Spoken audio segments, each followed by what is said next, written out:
Hi there, welcome to Unscripted with me, Grace Salame. Special thanks to Grammar Suits for hosting us yet again. Now, on today's show is a young man who I believe is one of Kenya's lead lyricists, I insist. And I like that he's brave enough to come on the show and share his experience in the limelight and beyond. Now, without further ado, Mr. Taio, come join me. Hey. I want to show these guys why I think you're Hi, Grace. the best, or one of the best. Oh, yeah? Yeah? Sour. Want to drop a line or two for I got him. the people? Unscripted. I pray that you don't miss it. It's Grace and Taio Tripper, so you better pay attention. You too. You too. It's crazy they say freestyles aren't free. That's how you know it's me.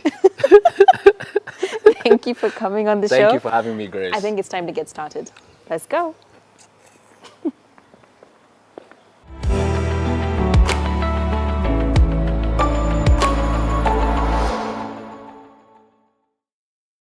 Welcome to the show. Taio, thank you so much for coming on Unscripted. Thanks for having me, Grace. I'm a fan.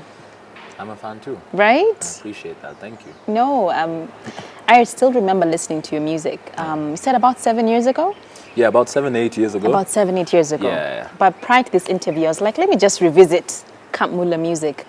Until today, your music is so relevant. It's so with the time. How you guys made such timeless music at that time at such a young age, I have to applaud you.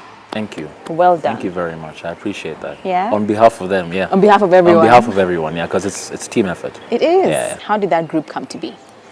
Kamula came to be. Marcus and I were in school together. So Marcus was the primary producer, music producer of Kamula. Him and I were at school together in Hillcrest. Yeah. He got it from his folks. He got it from his folks. His folks are Definitely, I can amazing. attest to that. Yeah. I remember going over to his house and he would be practicing drums. His dad's playing bass guitar. His mom is. I was like, wow, this is just how Musical you guys family. get down on Saturday morning. So he definitely had the music bug in him. He did. And actually, that's what drew me to him because I was 2 years below him in Hillcrest. Okay. But I saw him perform at a music concert festival in the school, and I'm like, and he was playing Who is drums. this guy? Yeah. He was so cool. I'm like, whoever that guy is, he needs to be my friend. Got it. So that's how Marcus and I, became friends. And then from that, he kind of let me into his world a little bit and told me that, his parents own a studio, so on and so forth. And we have the freedom to go in there and just mess around. Of course, we didn't know what we were doing. In between going to the studio and school, Yeah. we would obviously go out to Village Market, whatever it is, hang around with other kids from other schools.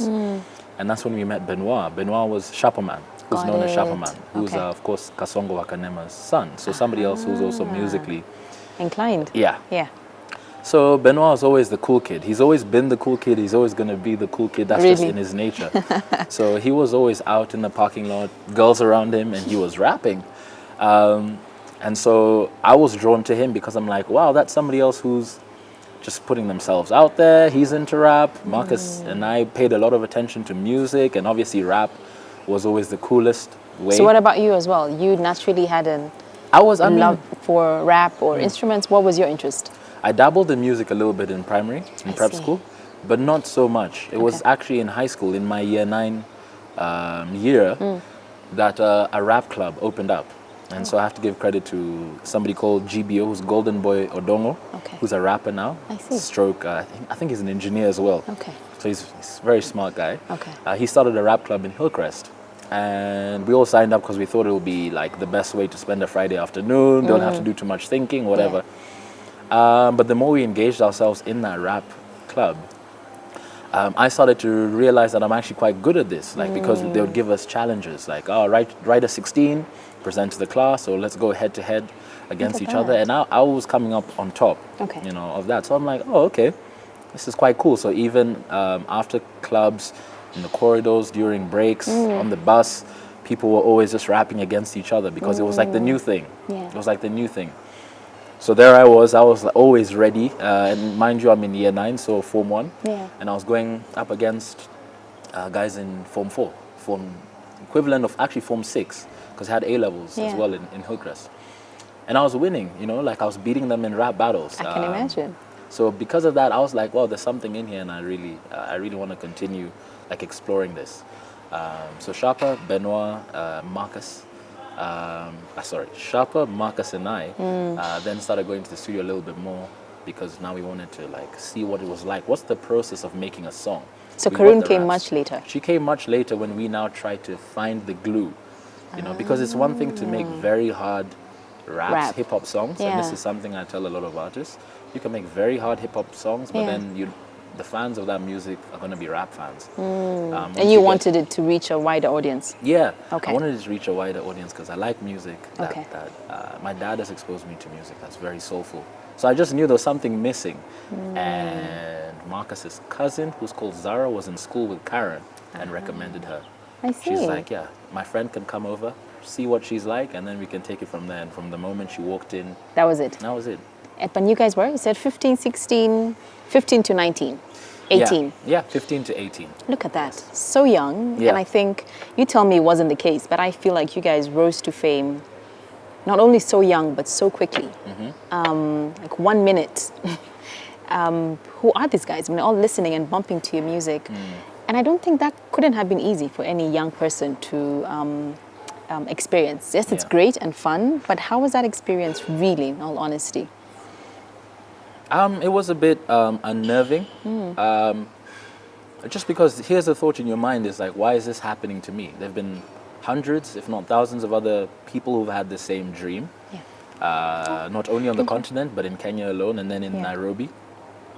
So how is it that things are working out for us? I mean, there's no underestimating the influence that Suzanne Gashukia has and had then. But just like everything, you know, the product has to speak for itself. So there's I something agree. about our music that was actually good, Pretty that good. people resonated with, they enjoyed. So at that point in time, it was kind of like, well, while things are good, like while the train is moving, let's just enjoy it as much as we can. Because we didn't know if at some point Nairobi's going to wake up and be like, oh my goodness, this is garbage. You know, like we just made... on. No, but it wasn't. But So this for you, was- this clearly, was it the just came thinking. from the heart. Just from like- the heart, just having a good time. It wasn't anything about numbers and, I don't know, getting here, getting there. It was you just enjoyed making music. Just enjoy each other's company and enjoy making music. Yeah.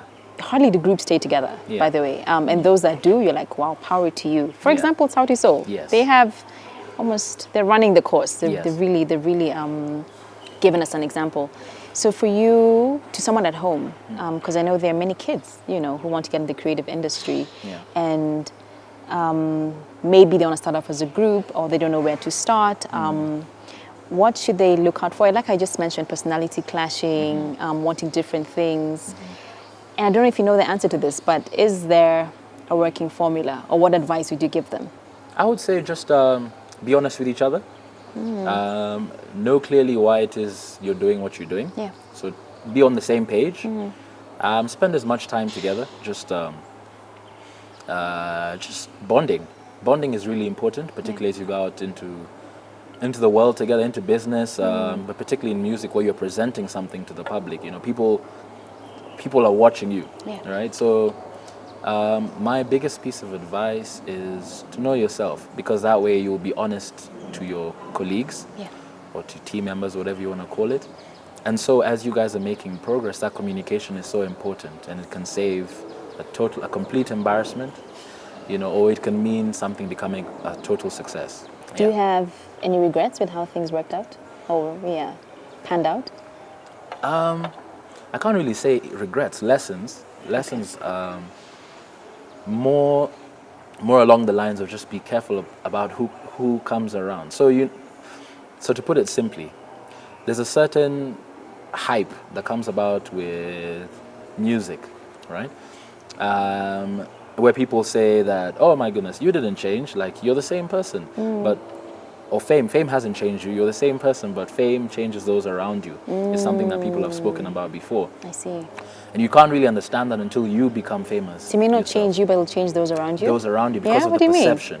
The perception of who you are, what you have or can have, all these Got it. kind of things. So, and then again, putting it in the context of our age group at that point in time, it just seemed like we had the keys to everything. So there was people showing up with all sorts of sweet nothings and promises. And so that's one of the lessons that I took with me, is just be very, not careful, but aware of who's around, what their intentions are, particularly when it comes to the music industry. And you can bold that, italicize it, you know, make it red. But particularly in the music industry, be wary of who's around you and what their intentions are. And that single-handedly could be the biggest lesson I've taken away from music. Because when we were more just in our own space, in our own worlds, doing our thing, Yeah. things were happening. We were making a song almost every day. Like, things were just moving. But as soon as you are now more in an environment where such and such a person is here and this person is coming and all that kind of stuff, it for lack of a better term, it dilutes the entire process. Yeah. The process of growth. I see. And then and most of the time, or a lot of the times, these guys are party poopers. So these are people who are here to spoil the party, knowingly or unknowingly. I see. Right? Because a person may not be able to know or to tell that they're feeling some type of way until they're so close. They're like, oh my goodness, I didn't know that. Okay. So yeah, that would be one of the biggest lessons I've taken away. Is just be careful who comes around. Yeah. And then from there, be a good judge of character. Yeah. And then you'll know where to put everybody.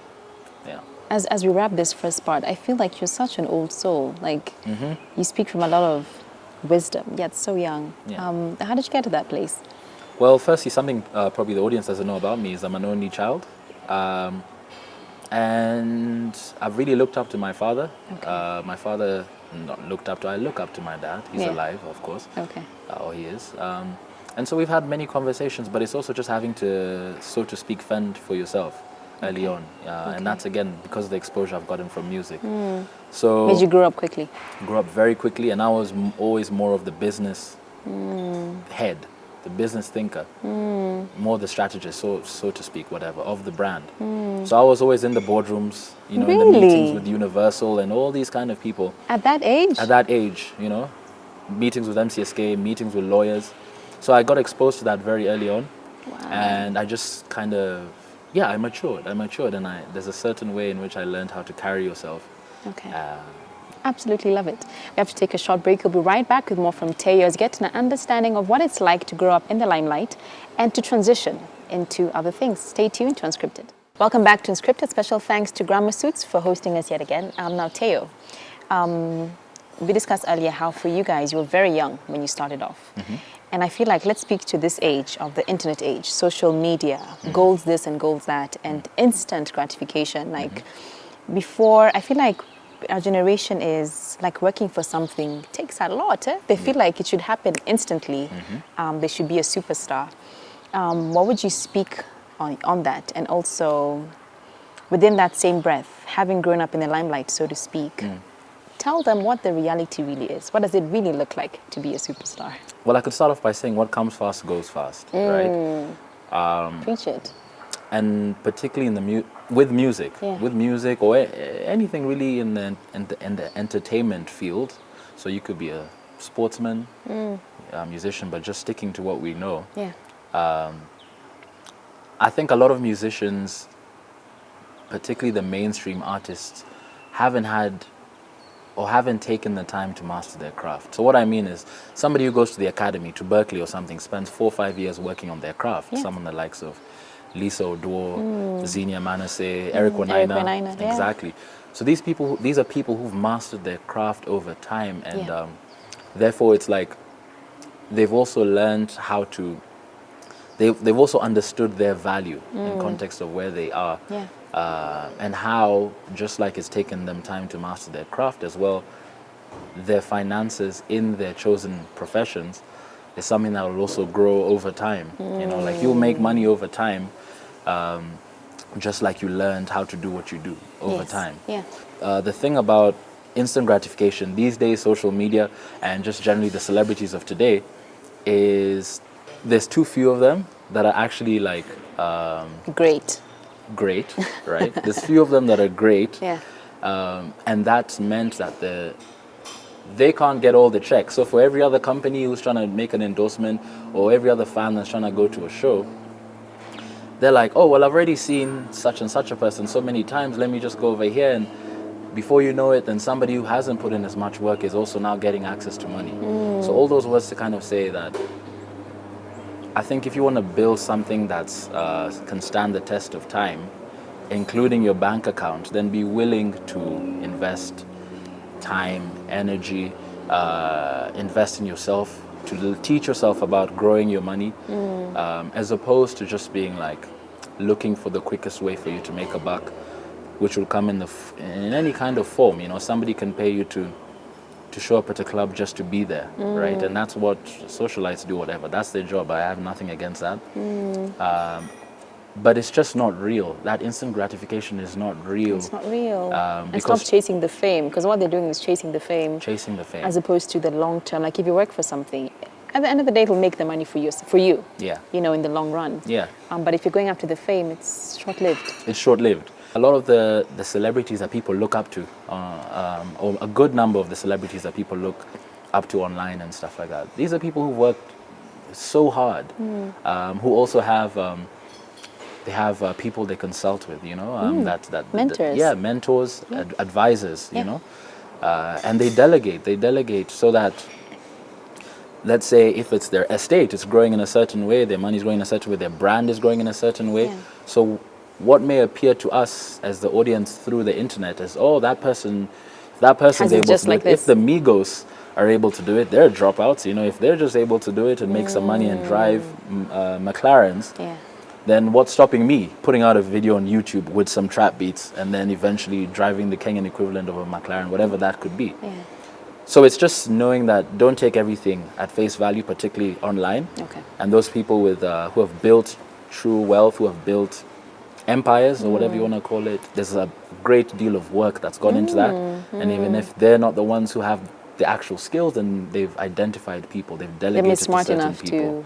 to invest in themselves and hire a team to make it work. Yeah. But let's talk about transition. So Camp Mulla, you guys decided to go your separate ways. What happened after that, and how was that transition like for you? So after we decided to go our separate ways, Karen left to go to the US. Yeah, I remember. I went off to university, so I went to USIU. Okay. Shapa started working with his dad. Mikey also went to USIU. So Mikey, who was more of the digital marketer. Got it. Or strategist, however you want to see it. For Kamula, him and I went to USIU. What did you study? I studied communications, Okay. IR. Okay.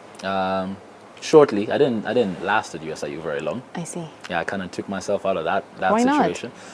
Because of the fame thing, about what we just discussed. I felt like I didn't get an opportunity to just be a student, a freshman, and explore campus life. And as far as like, maybe I want to sit in this class, or maybe I want to do this, or maybe I want to spend the afternoon in the library, you know, kind of checking out their non-fiction section or whatever. Yeah. It was more just like somebody always had a plan. Oh my goodness, Taio, it's you. It's so good to see you. Let me do this for you. Do you want to do this? Do you want to do this? So what happened then, school-wise, for you? So I left USIU after about a year, right?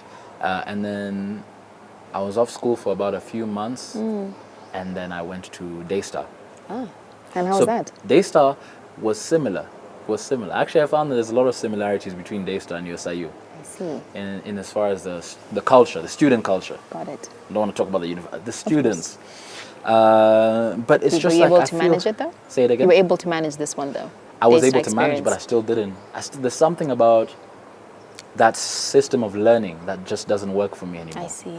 Yeah, I'm more of an autodidact. I would go out if I'm interested in something. Like right now, I'm teaching myself about finance, something that wasn't on offer there. So I attend workshops. I have different mentors for different things. Shout out to you know what I mean. I feel you. Shout out to Coach CK wherever you are. So I took responsibility of my education, and I also kind of felt bad. For my parents, I was like, listen, guys, I just don't want you to spend any more money when my heart's really not in this anymore. Let me create what I want to study. And not that I don't want to study, but I want to curate something that works for me. Exactly. Okay. So I just went into the job market. So that was what happened after Kamula. But each of us was now in this space where we were exploring what other normal guys in our... How did that affect you, though, as we wrap this part, coming in from being this huge superstar to the world, and then going into school, that's not working, then you go into the job market. How was that like for you? It's humbling. It's humbling, particularly in Nairobi, where it seems like ego and pride is to put it into what success means in Nairobi. You know what I mean? And as far as like, I notice nowadays the people who speak the loudest at social events and all that kind of stuff, and they're the people that Everyone gravitates around. to, like, oh, this guy or this girl. The louder you are. So it was humbling. It was humbling because it feels like you need to reintroduce yourself all over again, to get people to see you under a new lens. Yeah. But particularly speaking for myself again, is I just wanted the opportunity to show what I was capable of. Okay. See, because I'd only been known as a rapper. Like, Yeah. people are only seeing me as a rapper. So Not really knowing about my academic potential, not knowing about my passion, my general natural passion for business and all that kind of stuff. So it's just to kind of to humble yourself enough to know that you have to prove yourself all over again in a different way. And for a man, that's not easy, isn't it? For a man it's not easy, and Yeah. particularly when you're coming from the hip hop world, which is all kind of like you should know me, Yeah. kind of thing. As silly as it sounds, that's what it's like. But then again, I never had a problem being chilled out. Okay. You know, I was, it's not really, for me, it's not really about like, hey, Okay. check me out. So I had no issue doing that. In fact, I think it was a blessing. It was a blessing for me Yeah? to then again become Kawa. Okay. Yeah. Okay. On that note, we'll be right back with more from Taio as we talk about our mental health. Stay tuned. Welcome back. So Taio, you're very vocal when it comes to mental health and just putting your voice in that space. If you could tell me what led you to, I guess, be bold, to be part of that conversation. Did you have your own experience of sort of mental health and depression? Definitely, I would say after not really after Mulla. So Yeah. after Mulla, there was another group called Cosmic Homies, which kind of came and went also. Which I'm surprised I didn't know about. It was an alternative group. Okay. It was very much more in the burbs, and to be fair enough as well, the majority of the shows we played were in the US. Okay. But the thing that triggered me, once Cosmic Homies had kind of faded away, I was in a long-term relationship, and then that kind of, as some relationships do, they end. They start, they end. Yeah.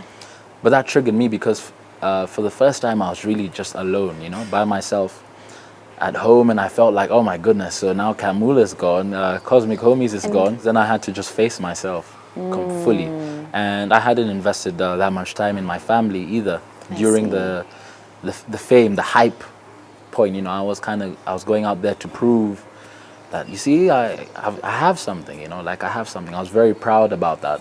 So I hadn't spent enough time as I have now with my mom and dad, because again, I'm an only child, so there's only 3 of us. So I had in my mind, no support structure besides myself. And I was seeing other people doing really well, people who I know were looking up to me before, and I was like, oh my goodness, did I just completely sabotage my entire life? I'm not in university. Second doubting everything you did. Yeah, I'm second doubting. I'm like, okay, so I have no degree, blah, blah, blah. And before I knew it, I found myself in a space where I was like, man, I'm not happy. Like, I'm not happy with the way things are. You felt like a failure. I didn't feel like a failure, but I felt like I had now set myself up to fail. Like I was on the road, on the path to failure. I had a lot of free time to do nothing. So coming from when I was constantly busy, literally having a personal assistant to schedule stuff. To schedule stuff. To now just being like, well, I can wake up at 10, 11. Nobody's going to ask me anything. But you see, within myself, I have my own standards for myself. I've got high standards for myself. Good. So after about a month or so, you start saying, okay, what's next? How are we going to rebrand ourselves in a way that we can then go out and contribute again? So how did you cope with that? Usually people find an escape route when they get into that dark place, either through alcohol or through other distractions. Right. How did you face it? I think for me, what's been firstly, I will say this: the coping mechanisms had been there since Mulla, and this is just like the odd drinking, the usual young people just drinking because you're trying to make sense of what's going on. Davido's there. He just bought you a bottle of Hennessy. You're not going to say, I'm not going to drink your Hennessy, Davido. Wizkid just came into the studio. He wants to do his thing. Wow. You're like, wow, Wizkid, wow. He's in the studio. So that had already become a way of life in as far as like people having their vices to deal with whatever the hell they were dealing with. But for me, it's just like I, at that point in time, went into spirituality, Oh, yeah? exploring spirituality. Okay. So there's a point in time I was really into Krishna consciousness. They would give out books free at Nakumat. I was looking for peace. I was looking for inspiration. And Krishna consciousness taught a very simple way of life, which is the complete opposite again of where I was coming from. It was more just like accumulate, Go, go, get go, go, more, go. get more, get more. Whereas Christian consciousness was more just like, no, you In yourself fact, have are less. enough. Yeah. Have less, devote to this, that, and the other. So I dabbled in that for a little bit, and it did bring me some peace. It opened up the spirituality dimension of my life, and I thought that was pretty cool. And then from there, I started writing even more, just writing now freely, writing music or verses and bars in a way that I wanted to, because Okay. previously it all had to fit in context of what the group Right. was doing. So that was amazing. That was really amazing. And to be honest, that's what I spent. I spent about a year probably doing just about that. During that period in time, I would go to What's Good Studios. What's Good Studios is a place where I felt a sense of family. There's a lot of young people there working as content creators, I see. and so at What's Good Studios, I felt a sense of family, and nobody was putting me on any kind of pedestal. It was just like, Taio, good to see you, man. If you're interested in doing A, B, C, D, then there's this and this. If you want to sink your teeth into anything. Oh, wow. So, the first kind of job that I did after the sabbatical with the groups and stuff was as a copywriter. So that was my first exposure to advertising. I see. That was my first foot into advertising, and I thank Jerry Nyaga, Tilo Ponda for that. Okay. So that's when I got my first taste of advertising. Good job. Is that what you're still doing now? Kind of. Copywriting, kind of. Okay. But I'll tell you about that. So with the copywriting as well, that was coupled with hosting a show that Tilo had just started. What's Good Studios had just started. Yeah. I've Called The seen Midnight that. Hum Show. And that's when I kind of got my first experience as what it was like to be a host, Got it. to sit down with your peers and just kind of Have a convo. and have a conversation. So that was quite cool. It worked out well, but the most important thing it did for me was to give me confidence again in myself, to be like, whoa, look at you, like you're somebody who you can do whatever you want, I love how for you, depression led you to finding yourself.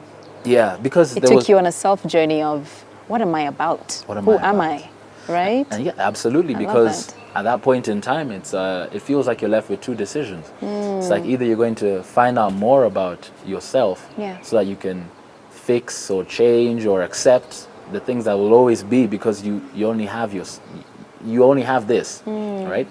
Or you completely just say no, I can't deal with it, And for me, suicide was something that I was just like, I considered it, You did? But then now when I think about it, it's something that's it's foolish, it's a little short-sighted, and sometimes, but then you see In that moment, it doesn't feel that in way. that moment, because something I hadn't mentioned before is that I wasn't very tough. You see, I hadn't grown up in an environment that was tough. My parents were there when I needed them. School was also wasn't You're that sheltered. hard, know. So I hadn't really grown a thick skin to hardship. And that's what I feel like a lot of young people are going through right now when we hear the rise in the rise suicide. in suicide. Yeah. So now whenever I have challenges, I have different ways of dealing with it, and I can almost look back and be like, well, that's just not even an option anymore. So what would you tell someone at home who's contemplating suicide? Who's contemplating it? Yeah. Don't do it. Just don't do it. You are the answer that you're looking for, right? And in as much as your mind may feel like the enemy, and sometimes it's also your best friend. So it's just about perspective. You just need to take a step back sometimes, and be gentle on yourself. Be kind to yourself, and that's what's going to make your mind your best friend, I so on agree. and so forth. But I would say don't do it. There's probably really awesome things about to happen if you're just willing to stick through. Stick through. And I know people are going through all kinds of things right now. So I'm not trying to downplay that for anybody. course, yeah. But it's just like to know that you're not alone. I know that's a very cliche thing to say, but you're not alone, and you within yourself, you're armed with the software answers. that you need Yeah. to be able to overcome anything. I like And yeah, that's what you said, be kind to yourself. I Yes. think even within society, we're so hard on each other.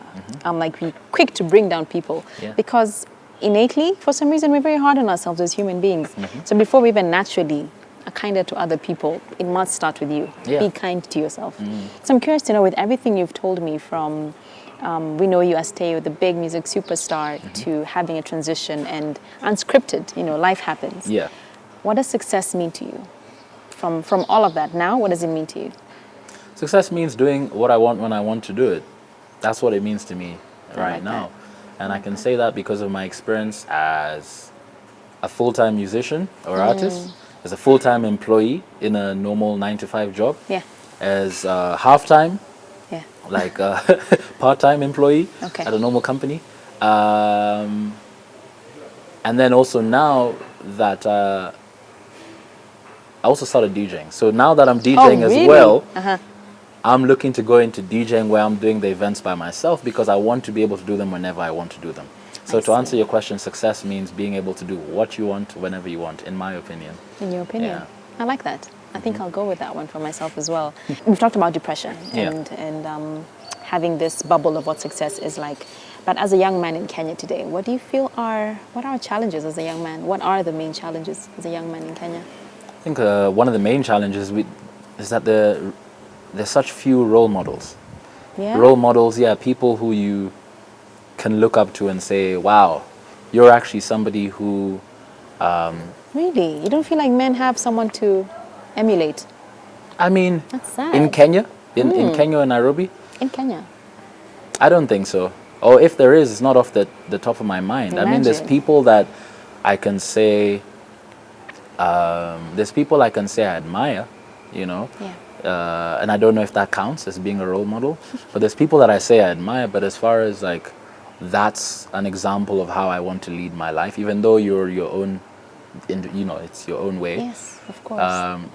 I don't think so, and that's again because of who gets put in our view, who gets put in the front pages, who's in our headlines, who is The in our media is- face, okay, okay. And for men, So particularly, we're playing a role in not showing you who to look up to. yeah, I would say that. Yeah, I feel like it's just a question of maybe the media digging a bit deeper.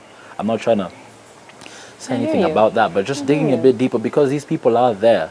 But then again, you will find that there's more young men that look up to somebody who, behind closed doors, is not a very straight up person. Right.